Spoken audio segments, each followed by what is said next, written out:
quand on est actuellement au Ségur de la Santé et qu'on est complètement ignoré du Ségur de la Santé et qu'on ignore la médecine libérale, comme l'administration nous a ignorés et méprisés, parce qu'on a été méprisés quand il s'agit des primes. Souvenez-vous que les internes en médecine générale qui effectuaient leur stage en médecine générale étaient initialement privés de primes, et que les anesthésistes réanimateurs libéraux qui ont permis au système de tenir étaient initialement privés de primes. Il a fallu qu'on se batte pour que ces gens qui ont permis au système de tenir bénéficient également des primes. Donc voilà le mépris.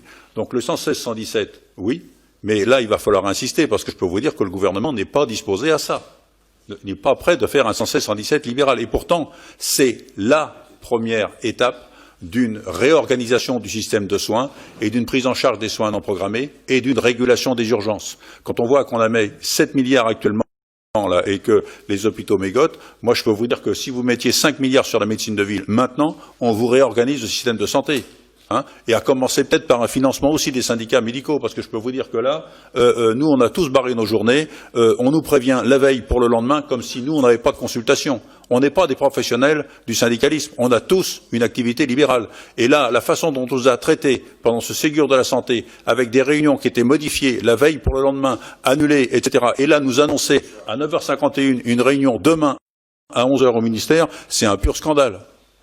Donc, sur le coup des agences, quand j'ai entendu Agnès Buzyn dire que peut-être qu'il faudrait créer une nouvelle agence pour la gestion des crises, excusez-moi, des agences, quand vous pensez, on s'est instruit pendant cette enquête, on a appris que le directeur de Santé publique France écrit en 2017 au directeur général de la santé concernant la gestion des stocks, etc., et qu'il a une réponse, il s'en préoccupe en octobre 2018, et qu'en s'en préoccupant en octobre 2018, Agnès Buzyn l'apprendrait, parce qu'il se voit tous les trucs, en janvier 2020. Donc il faut 15 mois pour aller d'un étage à l'autre dans son ministère et créer une nouvelle agence. Et quoi faire ?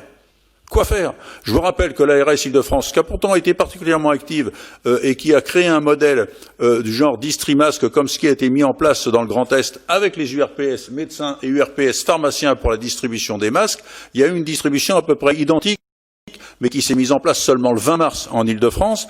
Elle a été réactive. Mais l'ARS qui envoie des directives concernant les clusters le 11 avril, quand moi j'ai un cluster en face chez moi, eh bien l'ARS n'applique pas les directives qu'elle envoie. Normalement, on aurait dû extraire les 7 personnes qui étaient dans le foyer de jeunes travailleurs et les mettre dans un hôtel Covid.